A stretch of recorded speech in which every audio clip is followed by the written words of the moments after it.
સૌરાષ્ટ્રમાં સૂરજદાદા જાણે કે કોપાયમાન થયા હોય એવી ભારે ગરમી પડી રહી છે। ખાસ કરીને રાજકોટમાં દિવસને દિવસે ગરમીનું પ્રમાણ વધી રહ્યું છે। બપોરના સમયે રાજકોટવાસીઓ ગરમીથી ત્રસ્ત થઈ ગયા છે।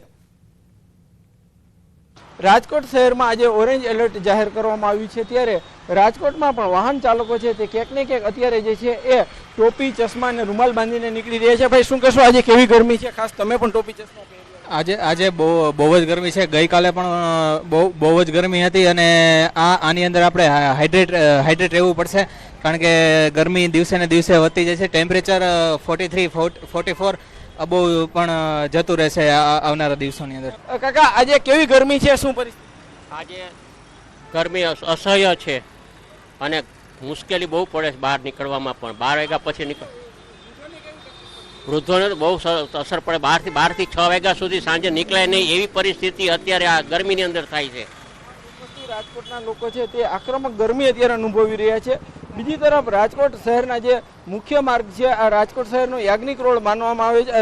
યાજ્ઞિક રોડ છે જ્યાં સામાન્ય રીતે જે છે ટ્રાફિકથી ધમધમતો હોય છે। અહીંયા ટ્રાફિક કંટ્રોલ કરવા માટે પોલીસની જરૂરિયાત પડતી હોય છે, પરંતુ અત્યારે જે છે બહુ જ ઓછા લોકો અહીંથી નીકળી રહ્યા છે। જે પણ લોકો નીકળે છે તે ટોપી, ચશ્મા અને રૂમાલ સાથે જોવા મળી રહ્યા છે, કેમ કે આ ગરમી એટલી છે કે જો એમને બહાર નીકળે તો લૂનો શિકાર બની જાય તેમ છે। તો બીજી તરફ જે ઠંડા પીણાની દુકાનો છે ત્યાં પણ જે છે એ લોકોની ભીડ જોવા મળી રહી છે। ખાસ કરીને જે પણ લોકો ઘરની બહાર નીકળતા હોય છે તે ખાસ ઠંડા પીણાનો ઉપયોગ કરતા હોય છે, પરંતુ અત્યારે જે રીતના જે છે એ અત્યારે આક્રમક ગરમી પડી રહી છે અને એમને લઈને જ જે છે એ રાજકોટ શહેરમાં જે છે અત્યારે સ્વયંભૂ કર્ફ્યુ હોય તેવું રાજકોટ શહેરના અનેક રાજમાર્ગો પર જોવા મળી રહ્યું છે। હાર્દિક જોશી, ન્યૂઝ 18 ગુજરાતી, રાજકોટ। રાજકોટમાં ભર ઉનાળે પાણી કાપ। આવતીકાલે 5 વોર્ડમાં એક સાથે પાણી કાપ। વોર્ડ નંબર 8, 10, 11, 12 અને 13 આ તમામ 5 વોર્ડોમાં પાણીનો કાપ રહેશે। પ્રિમોન્સૂનની કામગીરીને લઈ મનપાએ નિર્ણય કર્યો છે। 1 લાખથી વધુ લોકોને પીવાનું પાણી નહીં મળે।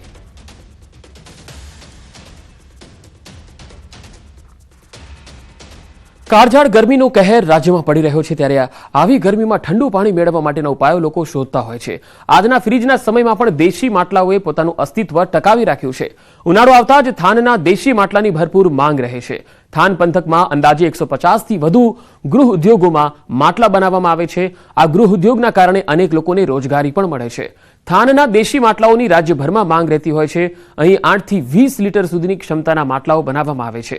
સાથે માટલા પરની અલગ અલગ ડિઝાઇન અને કલર કામ પણ લોકોને આકર્ષિત કરે છે। ઉનાળાના સમયમાં એ લોકોને ગૃહ ઉદ્યોગમાં રોજીરોટી મળતી હોય, અને ખાસ આ ઉદ્યોગની ખાસિયત એ છે કે 50% જે સરકારની જે એક ચાહના છે કે મહિલાઓ સહભાગી થાય, એમ 50% રોજગાર આમાં મહિલાઓને મળે છે। અને અમારી પાસે 8 લીટરથી 10 લીટર, 12 લીટર, 15 લીટર, 20 લીટર એવા માટલા બનાવીએ છીએ। અને અમારા માટલા ગુજરાત, ઓલ ઓવર ઇન્ડિયામાં વધારે જતા હોય છે। અને આ માટલા અમે 8-10 વર્ષથી બનાવીએ છીએ। તો આ માટલા ગરમીના મોસમમાં અમારે પાણી ઠંડુ થવા માટે એકદમ સારી છે। નેચરલ માટીનો ઉપયોગ કરી છે એમ બધાય। મને પેઇન્ટિંગમાં રુચિ છે। હું અહીંયા બાલાજી સિરામિકમાં કામ કરું છું અને 500-600 રૂપિયાનું કામ થઈ જાય, મતલબ આખા દિવસમાં 50-60 માટલા હું કરી નાખું છું। गोधरा से आता हूँ માટલા लेने के लिए, इधर से लेकर जाता हूँ 13 नंबर, 11 नंबर, 8 नंबर, 6 नंबर लाल માટલા આવે છે, મસ્ત ઠંડા થાય છે પાણી। ગિરનાર રોપવે પર્વત છે ત્યાં રોપવે હાલ બંધ છે। ભારે પવનના કારણે રોપવે બંધ કરવામાં આવી છે। ગિરનાર પર પવનની ગતિ સામાન્ય થયા પછી ફરીથી આ રોપવે સેવા શરૂ થશે। 2 દિવસથી પવનની ગતિ તેજ હોવાથી રોપવે બંધ કરવામાં આવ્યો છે। રોપવે ઓથોરિટી દ્વારા પ્રવાસીઓના હિત ખાતર આ નિર્ણય કરવામાં આવ્યો।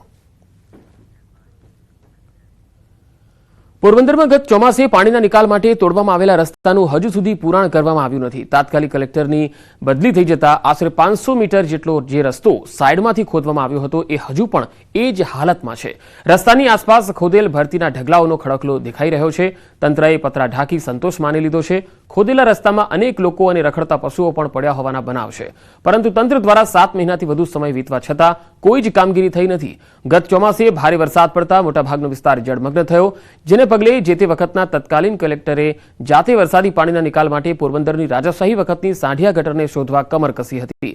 દરમિયાન સાંઢિયા ગટર બિરલા હોલથી લઈને સોનેરી મેડિકલ સુધી બ્લોક હોય, પાણીનો નિકાલ થતો ન હતો. પાણીનો તાત્કાલિક નિકાલ કરવા રસ્તાને જેસીબીની મદદથી તોડી પાડવામાં આવ્યો. સાંઢિયા ગટરને વહેલી તકે ઢાંકવા લોકોએ માંગ કરી. ગટરની અંદર જે પેચકદમી કરવાની કોઈને હિંમત નથી. ગટરની અંદર જે ગટર બાથરૂમને સંડાસો બનાવી લીધા છે એ હિંમત નથી. એ લોકોને હેરાન કરવાના. આ લોકોને 2-4 લોકોને સાચવવા માટે કરીને આખી પોરબંદરની પ્રજા હેરાન થાય એવું આ કૃત્ય બંધ થવું જોઈએ અને તાત્કાલિક જોડે બંધ કરી અને વ્યવસ્થિત પાછી પાતું થાકી જે કંઈ હતી એ રીતે પોલીસમાં રાખી દેવી જેવી મારી માંગણી છે. આપણે હાલ અભ્યાસ થઈ રહેલ છે અને એના લેવલનો અભ્યાસ કરી અને જો ફેવરેબલ કન્ડિશન હશે તો આપણે એને રિસ્ટોર કરી અને ઉપયોગ કરવામાં આવશે. મેં કહ્યું એ પ્રમાણે હાલ આનો અભ્યાસ થઈ જ રહ્યો છે અને એનો નિર્ણય પણ અમે ટૂંક સમયમાં એની જે કમિટી જે જિલ્લા કલેક્ટરના આદેશથી બનેલી છે એ કમિટી સાથે પરામર્શ કરીને એનો નિર્ણય ટૂંક સમયમાં લેવામાં આવનાર છે. ભાવનગર શહેરમાં મચ્છરોનો ઉપદ્રવ લોકો માટે માથાનો દુખાવો બની ગયો છે. કંસારા કાંઠાના આસપાસના વિસ્તારોમાં મચ્છરોના ઉપદ્રવને કારણે લોકો હેરાન થઈ ગયા. કંસારામાં ભરાઈ રહેતું ગંદુ પાણી અને ઉગી નીકળેલા ઝાડી ઝાખરાને કારણે મચ્છરોની સમસ્યા વિકટ બની છે. નોંધનીય છે કે વર્ષો જૂની કંસારાની સમસ્યા પાછળ કરોડો રૂપિયાનો ખર્ચ થયો છતાંય મચ્છરોના ત્રાસમાંથી લોકોને મુક્તિ નથી મળી.